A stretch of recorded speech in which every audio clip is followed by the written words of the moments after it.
It's Saturday the 24th of September and welcome to the Saturday Evening News just after 6 p.m, coming to you live from the heart of Wyke, Regis. And in the news this week, in excess of 2,500 athletes took part in the Weymouth Ironman race last Sunday the 18th of September. The event kicked off at 7:15 a.m. with a 1.2 mile swim off of Preston Beach in almost perfect conditions with flat, calm seas. Then transitioned into a 56 mile tour of Dorset on a cycle race, and then back to Weymouth to transition again into a 13.1 mile run around the town. As the competitors made their way along Weymouth Esplanade, they were cheered on by crowds of onlookers right up to the finishing line in front of the pavilion. First across the finishing line was Donald Brooks in a time of 4 hours and 11 minutes and 10 seconds, followed by Lewis Donovan in 4 hours 12 minutes and 23 seconds, and in third place was Will Grace in 4 hours 16 minutes and 54 seconds. And the first woman home was Natalie Lawrence, so well done to all of those. Quite an achievement to have done the Ironman, not something that personally I would be able to take part in or achieve. Now, an ambitious plan to create a continuous line of hedgerows across Dorset to be known as the Great Big Dorset Hedge is underway, and this is to correct the damage to nature of recent years, and they are looking for volunteers to help make this happen. It's to be launched this week to coincide with the Great Big Green Week that runs from today, 24th of September, through to the 2nd of October.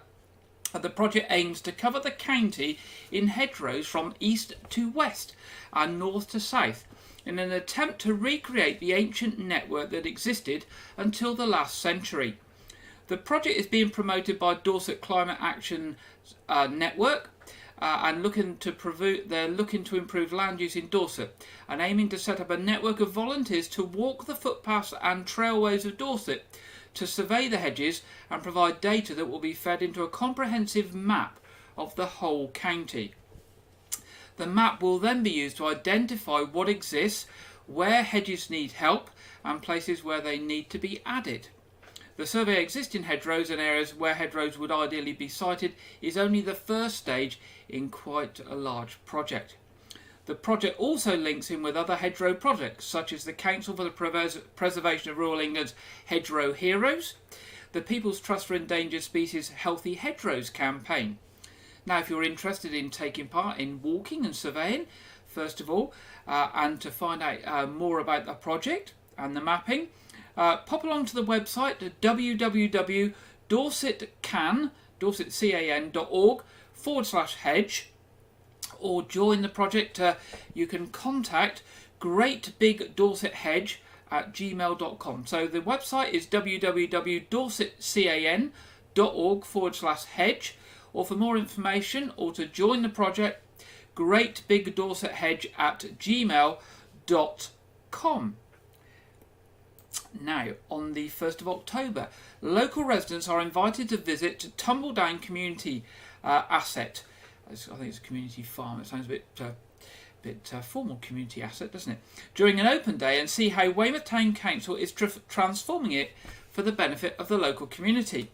Visitors will get to see firsthand how the former farm has been taking shape on the ground.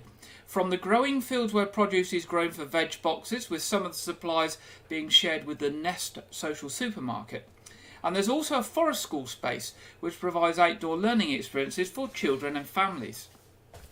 On the day, come along and view the proposals submitted to Dorset Council last month, which show how the Town Council would like to develop the site further. There will also be a suggestion box available where visitors to Tumbledown can share their ideas for giving the three growing fields some exciting names. The open day takes place from 1:30 to 3:30 at Tumbledown, which is on Radipole Lane, South Hill. That's the 1st of October. Guided walks around the site start from 1:45 p.m, along with nature walks with volunteer Bob Ford starting at 1:30 and 2 p.m. Now, if you're visiting Tumbledown, the one thing to note is there's no parking on site. So they're encouraging people to walk or cycle.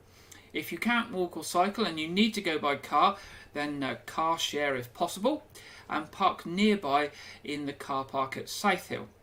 If you do have limited mobility, they're asking you to make contact in advance and they will make some arrangements for you. You can email the Tumbledown site manager, Alan Chambers, and his email is alanchambers@weymouthtowncouncil.gov.uk. That's Alan Chambers at weymouthtowncouncil.gov.uk if you'd like to go to Tumbledown and you have mobility issues, and they'll see what they can do to help with that. The most important thing is it is an outdoor space, so bring weather appropriate clothing and suitable footwear for your Tumbledown adventure. All sounds very exciting there, doesn't it, visiting Tumbledown? Now, Dorset County Hospital has opened a new chemotherapy outreach service in Bridport. The service based at Bridport Community Hospital will allow patients in the town and the surrounding areas to receive chemotherapy and other cancer treatments away from the main Dorset County Hospital site and for some closer to home. The clinic is open 2 days a week and is supported by Fortune's Well Cancer Trust and Dorset Healthcare, which runs Bridport Hospital. Abigail Orchard is the lead cancer nurse at Dorset County Hospital, and she said, "We're delighted to be able to launch this new community-based service for those receiving cancer treatment. The benefits for patients are huge in terms of not having to travel as far, saving on fuel costs and receiving treatment in their local area. A big thank you to the Fortune's Well Cancer Trust for helping to fund the service and to Dorset Healthcare for allowing us to use space at Bridport Community Hospital. We hope that this service will make a difference to the patients in and around Bridport. The new service, important for the other people around Dorset, is part of a longer term plan for Dorset County Hospital to provide more opportunities for patients to receive their cancer treatments closer to where they live, as opposed to having to travel to Dorchester or other parts of the county. This is in line with the ambitions of the NHS to provide care closer to home." So that's good news. And obviously, you know, if services are opened up for other people in Dorset close to home, that will be brilliant as well. Now, there'll be more from Dorset County Hospital later in the programme as well tonight. Now, the Police and Crime Commissioner for Dorset is delighted to announce that he has awarded funding to help 12 new projects working to tackle antisocial behaviour across Dorset through the Operation Relentless Community Fund. The nearly £50,000 of funding has been awarded to help and support Dorset-based community groups and charities with initiatives and projects aimed at tackling antisocial behaviour by taking appropriate action for their local area. The Police and Crime Commissioner, David Siddick, said, "I am delighted to be able to work with more local organisations as we endeavour to combat antisocial behaviour. I've seen the impact previous Op Relentless projects have had on those involved, and I can confidently say that taking a different approach to combating antisocial behaviour really does work. We've seen a decrease in antisocial behaviour incidents this year. We are going in the right direction, but there is more work to be done." Now, funding has been awarded to a vast array of different projects working with both young people at risk of being involved in antisocial behaviour and those who are prone to antisocial behaviours. Projects that receive funding through round 2 of Operation Relentless include a gardening training course for homeless people who've been involved in antisocial behaviour, outreach work with young people, new fitness equipment and support for families, amongst others. Now, staying with Dorset Police, officers are carrying out inquiries on behalf of Her Majesty's, or His Majesty's I should say now, Coroner for Dorset into the death of a man on Portland and are appealing for information from the public. At 7:33 p.m. on Friday the 29th of July, Dorset Police received a report of a body having been found down cliffs on the island. Officers attended, assisted by the Coast Guard, to recover the body and investigate the circumstances of the incident. Following inquiries, the body has been formally identified as 59-year-old Warren Rutledge from Weymouth. His death is not believed to be suspicious. Now, Detective Sergeant Claire Lloyd of Dorset County CID said, Our thoughts remain with Warren's loved ones at this difficult time. As is normal in these cases, we are now making inquiries on behalf of the Coroner's Office to establish the full circumstances and trace his movements leading up to his sad death. We are appealing specifically to anyone who saw Warren between Monday the 11th of July and Friday the 29th of July to please get in touch. Anyone who thinks they may be able to assist Dorset Police with their inquiries is asked to call 101 and obviously pass on any relevant information. That's anyone who knows of the movements of Warren Rutledge between the 11th of July and Friday the 29th of July, when sadly he was found dead on Portland. And another appeal from Dorset Police that has just come out a short time before we went on air this afternoon. Officers are carrying out searches to locate a woman who has gone missing from West Dorset, and they're appealing for information from the public to help find her. Bethany Timpson, aged 23, was last seen in Weymouth on Saturday the 17th of September and was sighted in Dorchester on the afternoon of Monday the 19th of September. She is described as white, 5 feet inches tall and of slim build with long, light brown hair and blue eyes. Now there is a picture on screen. It's not a very good picture, but it's the best one that Dorset Police have got at the moment. Chief Inspector Andy Edwards of Dorset Police said Bethany has not been seen for a number of days and we are becoming increasingly concerned for her welfare. We are carrying out searches and inquiries, and I would urge anyone with information as to her whereabouts to please contact us. I would also like to hear from anyone who has seen a woman matching the description given to please get in touch. Finally, I'd like to appeal directly to Bethany. If she sees this, please make contact with us or your family and let us know where you are. We just want to make sure that you are okay. Now, anyone with information, of course, can contact Dorset Police as usual on 101, and that would be appreciated obviously by Bethany's family and by Dorset Police. Dorset Council plans to increase the number of public charge points for electric vehicles in Dorset, and it's all now underway, with the first new charging units being installed in Sherborne this month. This expansion to the existing charging network will see a combination of fast 22 kilowatt chargers, rapid 50 kilowatt chargers and ultra fast 150 kilowatt charging units installed across Dorset, the latter allowing users to charge 100 miles in just 10 minutes. Increasing the number of electrical vehicle charging points available to Dorset's residents and visitors is a key action in the county's ambitious climate and ecological emergency strategy, and will be essential if Dorset hopes to meet the government's target of becoming carbon neutral county by 2050.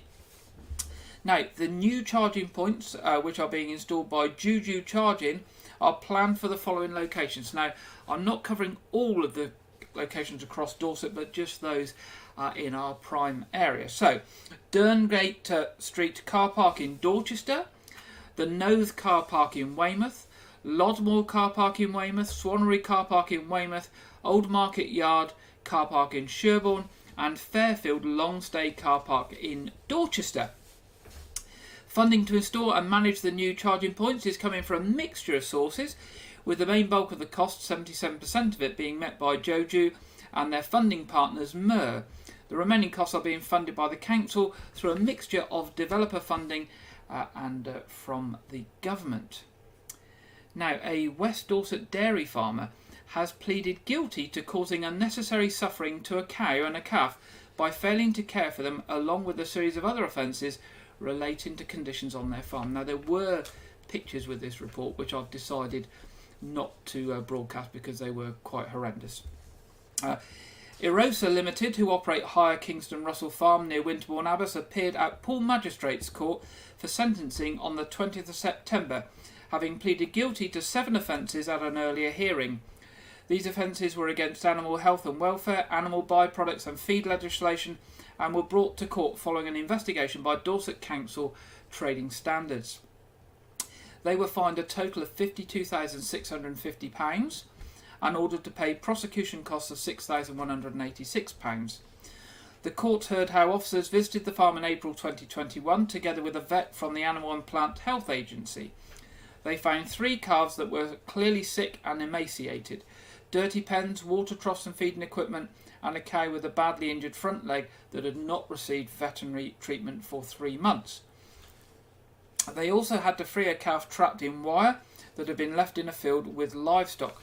Various cattle bones and a skull were found dotted around the farm, as well as dead calves in pens with live cattle. The court was told that officers from the council's Trading Standards Service had been visiting the farm for over 6 years with the aim of ensuring that welfare standards were improved. As a result of their visit in April 2021, the farm had lost its red tractor accreditation for at least 2 years. Sad story there on a farm in Winterbourne Abbas. Now, on a more positive note, Dorset Council has recorded its highest number of barn owl chicks yet in its annual monitoring of barn owl boxes at council farms in Dorset. Over the past 4 years, 20 barn owl boxes have been installed at a cluster of council-owned farms in North Dorset. This summer, the presence of 9 chicks were recorded at 4 of these farms, the highest number recorded yet. Since the 1930s, the landscape has changed significantly in the UK, and changes in farming practice, lack of food availability, and loss of natural roost and nesting sites in buildings and trees has resulted in a significant decline in barn owl numbers. Barn owl boxes were first introduced at a sample of suitable sites in 2018 as part of the council's efforts to increase biodiversity on its farms. Since then, the boxes have been checked every year by volunteers under the British Trust for Ornithology Ringing and Disturbances licence. Any owl found has been recorded, and a specially designed ring has been put on its leg. All information gathered is then sent to the British Trust for Ornithology, helping understand more about the owls, including their survival and condition of the birds. All volunteers involved in the monitoring the boxes have been trained on how to sensitively check and handle the owls with a minimum disturbance. Obviously, it's a criminal offence for anyone without a licence to disturb a barn owl whilst it's building a nest or is on or near a nest containing eggs or young, or to disturb a barn owl's dependent young. Alongside boxes, the county farms were given advice by the council's natural environment team on managing farmland with barn owls in mind by keeping areas of grass uncut and rough. Now, you can find out more information on barn owls, including how to build your own barn owl box, by going to the Barn Owl Trust website, and that can be found at www.barnowltrust.org.uk. Now, more rail strikes have been announced. So due to the national planned strike, South Western Railways customers are urged only to travel by rail if absolutely necessary next weekend on Saturday the 1st and Sunday the 2nd of October. South Western Railways will run a severely reduced service on Saturday the 1st of October, with significant parts of the network closed entirely. A severely reduced service will run between 7:15 and 6:30 in the evening on a limited number of routes for those who have no choice but to travel. Now, we know for us down here in Dorset that on previous strikes those trains have not come anywhere down near here. I think the nearest they've come is to Southampton. I'm not sure of the exact plans because we don't know the exact plans next week, but I suspect that will be much the same. Now, Sunday the 2nd of October will also be significantly impacted by the strike, with the first trains across the network will start much later than usual. Customers should expect severe disruption on the network over the whole weekend, and if they must travel on either of those days, they should seek to do so by other means if possible. Now, finally, in our headlines tonight, whoops, what have we done there? Let's get rid of that. Finally, in our headlines tonight, a 5-day festival will be staged at locations across Dorset next month to showcase the county's exciting digital future. Dorset Council's Festival of the Future is back for the 3rd year running, and it will be a hybrid event where people can attend in person or take part virtually. Held from the 10th to the 14th of October, Future Fest 22 will come to Bridport, Dorset, Ferndown, Weymouth and Winfrith to highlight how innovation and technology could transform the county. This year's festival will feature groundbreaking digital innovation in farming, education, tourism, health and climate. A spotlight will be thrown on the breadth of careers in digital and the support available to help small businesses innovate. The festival will also highlight the importance of making sure everyone is included in the county's digital future and that Dorset has the right skills for a digital economy. Young people will have their input, with school children taking part in Dorset's first ever coding day and college students examining how augmented reality and virtual reality can transform a tourist attraction. Guest speakers and experts will share the latest thinking and their ideas about the possibility of a digital future. And exploring the lessons learned from the groundbreaking 5G Rural Dorset project, the festival will demonstrate what a digital town might look using Weymouth as the setting. Well, we look forward to that. Now, to find out what's happening on each day of the festival and to book free tickets, go to www.dorset-council.gov.uk/festival-the-future-2022. And we will cover more about that in the following couple of weeks as we know what the detail is. Now, that's the end of tonight's headlines. Now we're back to Dorset County Hospital. It's National Organ Donation Week this coming week, starting on Monday the 26th of September. And staff from Dorset County Hospital are encouraging people to talk to their families about organ donation after experiencing firsthand the difference it can make. Now, John Fox is service manager at Dorset County Hospital, and he received a liver transplant when he was just 8, and HR manager Kelly Upton's son received a liver transplant last year at the age of 7.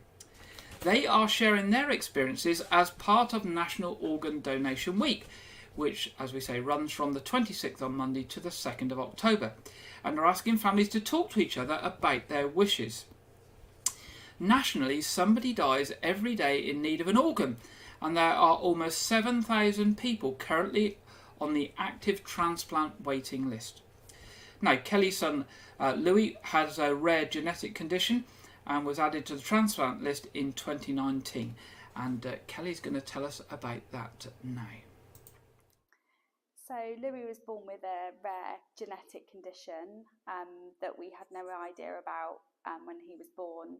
And very early on in his diagnosis, we were informed that at some point in his life he would need a transplant, either a kidney transplant or a liver transplant. As you could probably imagine, that hit myself and my husband like a ton of bricks. We were new parents. We had no idea really what organ donation meant or what a transplant would mean for Louis. It's such a huge operation, but with the help and support of his specialist team, we made the decision to list him in the summer of 2019. The call for a match came about 1 in the morning, early on a Friday. You wait and wait for the call, and you prepare. You try and prepare yourself, but actually when that call comes, nothing ever prepares you for it. But we tried to explain to him that this was going to mean that his quality of life was going to be much better than it was. And for that, for Louis personally, means that he's able to have a broader diet. He still has a diet restriction, but for him that just meant that he would be able to eat more of the foods that he really wanted to be able to eat, but also something that he probably doesn't even quite grasp yet is that from his genetic condition, it's massively impacted the way that his body is able to cope and will cope long term. So it's really important for us as a family and to include Louis with finding out more about his donor. We wanted to thank the donor family, even though thank you will never ever be enough. But it is really important to us to mark their life. So there's a few things that we do as a family that's very personal to us that we do to mark their life. It's a really difficult thing to explain. It's such a huge range of emotions, because you're so grateful that your family member has received the most incredible gift that will either, in Louis's case, transform his life, but for other people it saves lives, and that for a lot of people is their only chance to live. That's how important that it is. Talking about organ donation is so important, and I want, our experience as a family will mean that one person has that conversation with their family about being an organ donor. I'll feel like that it's all been worth it. There we go, that's Kelly. And Kelly has said that nobody wants to think about their loved ones dying, but talking about organ donation is so important, as it can transform and save lives. So we really want to make sure people have those conversations and understand the impact that transplants can have on individuals and families. Now, John is the other member of staff there from Dorset County Hospital, and John received a life-saving transplant in 1997 and is passionate about encouraging families to talk about organ donation. So here is what John has to say about having those conversations and talking about organ donation. What are your thoughts on families having these important conversations about organ donation? I think that's one of the key things now. Since the opt-out system came into effect in the UK, it's really key now. So without telling your loved ones or your family, your close friends, what your wishes are, they may never know. And actually, at the point where that really difficult decision needs to happen, they can still stop that from happening, even if it was something you really, really were passionate about. I know kids that now regularly bring up conversations with their parents or other relatives around what they would want to do if the worst should happen, which I think you look at it as a really sad conversation to have with somebody so young, but actually really, really nice to see it happen as well, I think, in a weird way. As well, having that conversation with your loved ones, and if the worst had to happen, your family know, but then they suddenly become the donor family to multiple recipients, and that's such an important part to their lives as well, I think. Yeah. Having that understanding that not only from a kind of recipient point of view or the family of a recipient, understanding how much we are so grateful for having that gift. There we go. So thank you to both Kelly and John, talking there about organ donation and how important it is to have those conversations. And thanks to Dorset County Hospital for the videos as well. So as we said, it's National Organ Donation Week this week. And if you want to find out more about organ donation and to register your decision, you can go to organdonation.nhs.uk. That's organdonation.nhs.uk. Don't delay, have those conversations and make your wishes known, because we never know what might happen to us when, and as we say, we want our wishes to be fulfilled, and if we can, our wishes to help other people in the sad event of our death, then we want people to know about it. Now, our second story tonight looks back on the last couple of weeks, and of course the last couple of weeks have been a time for sadness for the country, as we have been dealing with the death of Queen Elizabeth II. But also in the latter part of the last couple of weeks, obviously looking to the future. Our King Charles the Third, as seems quite strange saying that, doesn't it? Still, it's early days.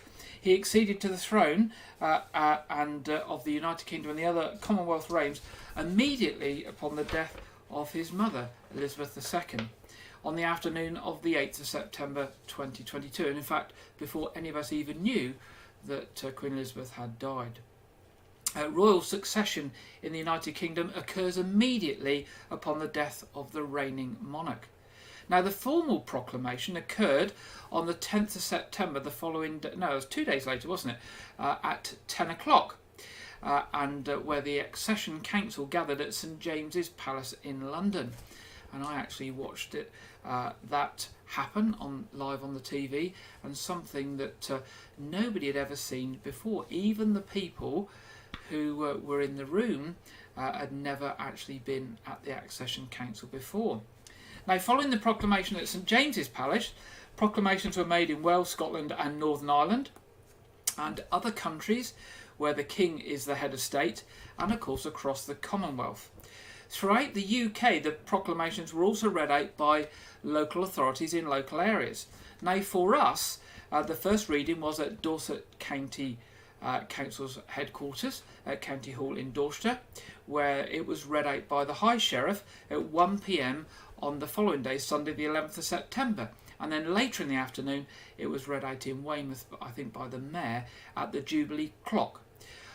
I thought I would share with you the video from County Hall and the High Sheriff reading the proclamation, because I don't think many people who watched the programme would have been there. I certainly wasn't, and Dorset Council have made the video available, and so I thought I would share it with you this evening. So here is the proclamation of our new King from County Hall on the 11th of September at 1 p.m, read by the High Sheriff.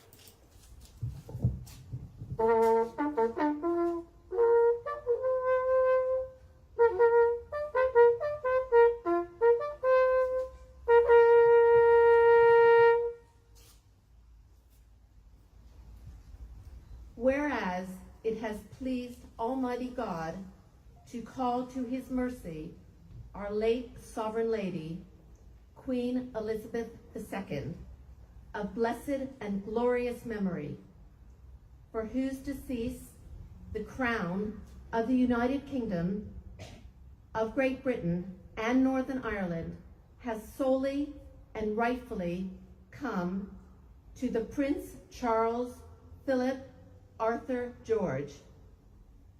We therefore, the Lords spiritual and temporal of this realm, and members of the House of Commons, together with other members of Her late Majesty's Privy Council and representatives of the realm and territories, aldermen and citizens of London, and others, do now hereby, with one voice and consent of tongue and heart, publish and proclaim that the Prince Charles Philip Arthur George is now, by the death of the late sovereign of happy memory, become our only lawful and rightful liege lord, Charles III, by the grace of God, of the United Kingdom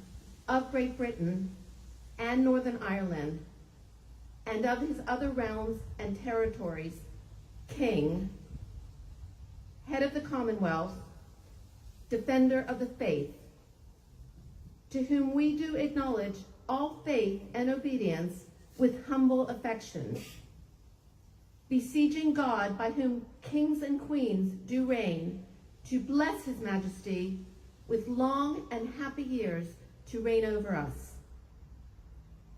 Given to St. James Palace this 10th day of September in the year of our Lord, 2022.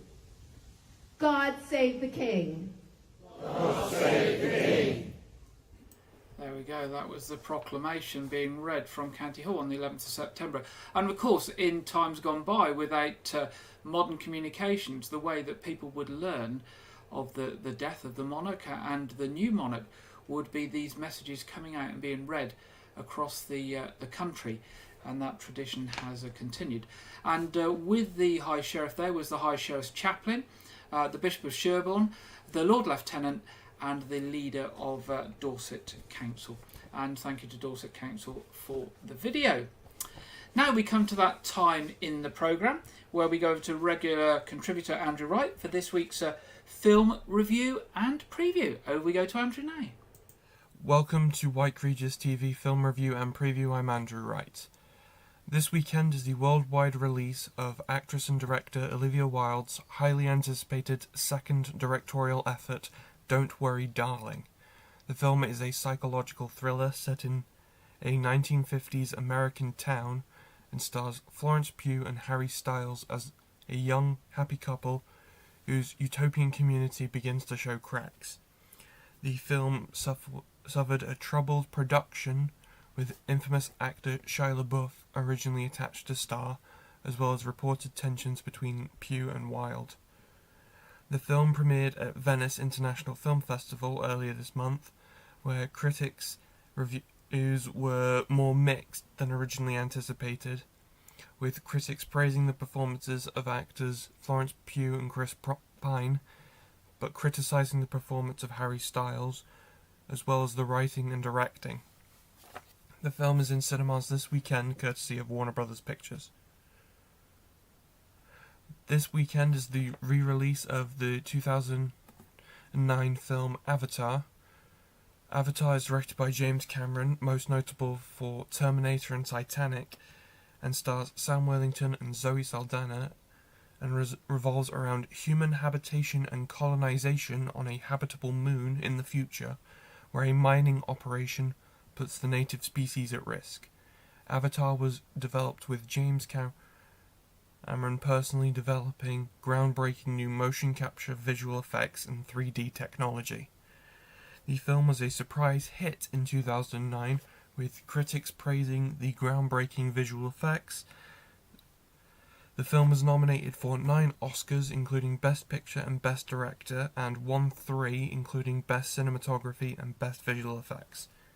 The film is also the highest-grossing film of all time, having earned a combined total of $2.8 billion throughout all its stints in cinemas.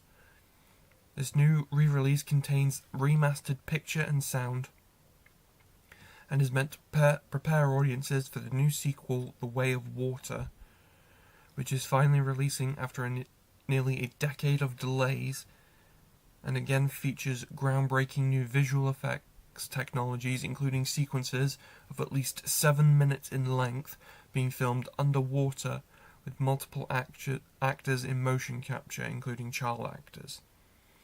Avatar re-releases in cinemas this weekend, and early re-release box office numbers put it as currently grossing $900,000 across 5 early territories. And Avatar: The Way of Water arrived in cinemas this Christmas season. Both are courtesy of 20th Century Studios and Disney. In the past week, it was announced that Warner Brothers are developing a sequel to their 2005 fan-favourite film Constantine, based on the DC Comics, starring Keanu Reeves. The original 2005 film starred Reeves as the titular character, a cynic exorcist with terminal lung cancer, who is damned to hell for attempted suicide. The newly announced sequel will feature the return of Reeves as Constantine, the return of director Francis Lawrence, who is most famous for his work on the Hunger Games films, as well as the inclusion of producer J.J. Abrams of Star Trek and Star Wars fame, and scriptwriter Akiva Goldsman of Star Trek Picard and The Dark Tower fame. However, there is reason to be sceptical due to the fact that Welsh actor Matt Ryan portrayed a more comic-accurate version of the character in his own TV series in 2014, and then again in seasons 3 through 6 on the TV series DC's Legends of Tomorrow. That's all I have for this week, but be sure to check back next week where I'll have more of the latest movie news. Now back to Gary in the studio. Thank you very much there, Andrew, for this week's film review and preview. Now it's that time in the programme where we go to the Met Office for the national weather forecast, and this week we're joined by Alex Deakin. Hello, welcome to your national weather update. If you're watching on YouTube, don't forget to hit subscribe and then you'll never miss a forecast. Quite quickly, though, on Saturday evening, if you're heading out, temperatures will start to drop. Any showers should fade away fairly quickly, so generally it's a dry night with clear spells, which means, again, it will turn fairly cold come Sunday morning. Temperatures, again, widely down into single figures. But Again, most places will have a sunny start to Sunday. We're looking at 1 or 2 showers, perhaps still grazing parts of East Anglia, maybe still across parts of Kent, perhaps West Wales and Cornwall as well. But for most places, Sunday's dry and bright until the cloud thickens through the morning in western Scotland with a bit of patchy rain here, followed by a band of heavier rain and strengthening winds coming into the Highlands, the Western Isles and the Northern Isles come Sunday afternoon. Away from that though, yes, the sunshine may turn hazy in the west, but generally it's another dry and a bright day on Sunday. And after another chilly start, we're up to 15, 16, 17 degrees Celsius, feeling pleasant enough again in the September sunshine. But it is going to turn cooler as that wind whips up in the northwest and the rain arrives. That is, as you might imagine, a weather front, and it will bring a spell of rain swinging across the country on Sunday night. And notice the isobars squeezing together. So it's going to get windy. It could get very windy in the far north.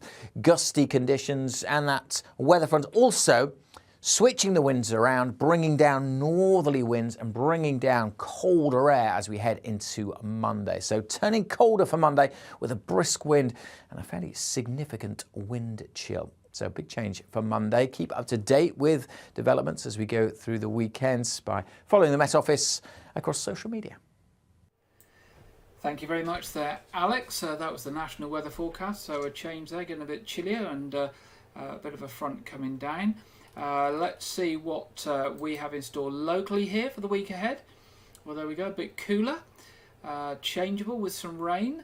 Definitely going to be colder at night as well. So I think we are now starting to get into those autumn season where we do get some warmer, bright days, but some colder nights and a bit of changeable weather as well. Now let's see what we've got coming up in our What's On session. Weymouth Pavilion coming up soon, 29th of September. What's Love Got to Do with It? The Tina Turner tribute. 1st of October, the Bon Jovi Experience. 6th of October, Adele, The Journey So Far. 7th to the 8th of October, Weymouth October Fest Real Ale Festival. And the 8th of October, and finally Phil Collins. Now the box office is on 01305 783 225 or online at weymouthpavilion.com. Now coming up at the Noath Fort tomorrow, 25th of September, Pause for Fort. It's the first time in history the Noath Fort is teaming up with Dog Friendly Social and Watercombe Dogs to bring you Pause for Thought. I struggle to say that every week. Pause for Fort. I'll be glad when it's gone tomorrow because it's definitely a tongue tire for me. They say, join us in celebrating the very best of dog-friendly businesses with the Dorset Dog Friendly Business Awards, followed by a dog show like no others with Watercombe Dogs. That's tomorrow at the Noath Fort. And on the 2nd of October, it's the Family Science Festival. Bring along your inquisitive brains for another exciting interactive day at the fort. Expect a whole bunch of exciting experiments, demonstrations, a planetarium and lots more fun family activities. Watch the Noath Fort website for details. Something else to tell you about. The last night of the proms that was cancelled in Wyke, Regis because of the death of Her Majesty the Queen has been replanned. That will now run on the 29th of October. And if you go along to the www.parishofwykeregis.org.uk/events, you can book tickets there. If you had tickets before, they are carried over unless you've made contact to get a refund. And we're calling that Not Quite the Last Night of the Proms. In fact, it's probably the only last night of the proms because I think the real one in London got cancelled as well. And there's also another concert coming up a few weeks later from a visiting choir called Nota Bene. So that's on www.parishofwykeregis.org.uk/events. Now, the Arts Reach, the organisation that gets lots of arts funding to do concerts and arts events across the whole of Dorset, has released their new programme. And if you'd like a copy, you can either visit it and look at it online at www.artsreach.co.uk, or you can go online and sign up and they will post one to you. It is absolutely jam-packed with all sorts of events, which we will be mentioning in the coming weeks, and we will be trailing here. As I said before, Arts Reach, a fantastic organisation. They do events all over Dorset, and if for no other reason They do them in small villages. Take up the opportunity not to only to go and visit the event or visit the show or whatever it is, but explore some of those villages in Dorset that you may not have been to before. Now, turning to church services in the area this weekend, the regular services tomorrow are 8 o'clock at All Saints Church, Wyke, 9:30 at All Saints Church, Wyke, which is going to be the annual Harvest Thanksgiving service, 11 o'clock at St Edmunds at Weymouth, St Edmunds at Lane House. Other programmes this weekend, the return of our Saturday night quiz is back.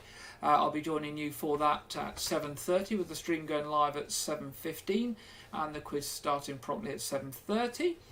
And our September version of A Year Gardening with Clive Gray went out on Friday night and is repeated tomorrow, Sunday at 4 p.m. So that's our What's On section this week. Now, turning to traffic and travel. Trains between Somerset and Dorset are going to be affected by important rail improvement schemes planned to take place from this weekend. Network Rail is renewing the track between Maiden Newton and Chartnell and Yeovil, Penmill, Yetminster and Dorchester West. As a result, there will be no train service from Yeovil, Penmill to Weymouth from today until Friday, next Friday, the 30th of September. So that's trains between Yeovil, Penmill and Weymouth, bus replacement service until Friday. So any trains from Bristol Templemeads to Weymouth will terminate at Yeovil, Penmill, and there'll be a bus replacement service there down to Weymouth. But trains between Weymouth that way and Dorset South and that route are unaffected. So that's just to let you know. Now, if you want specific information about that, if you go to gwr.com/Wessex, then you'll get all the details of those works. Now, roadworks in the area: Sunnyside Road, St Leonard's Road, Chickle Road, Knightsdale Road, Franklin Road, Highland Road, Holland Road, Southfield Avenue, Roman Road, Roman Close, Studland Way and Harbourview Road on Portland, all that happening in the next few days. No other advanced engineering works affecting rail services other than that work between Yeovil, Penmill and Weymouth. So there we go. Now that brings us to the end of this evening's programme, and I hope you will enjoy the rest of your weekend, both tonight and Sunday. Of course, if you've got any events or any news for us at any time, do drop us a line at news@wykeregis.tv, news@wykeregis.tv. Do join us for the quiz tonight at 7:30. I shall be now getting ready for that, and we'll be back to deliver that just after 7:15. Thanks for joining me. I look forward to being back with you 6 o'clock next Saturday. Good night.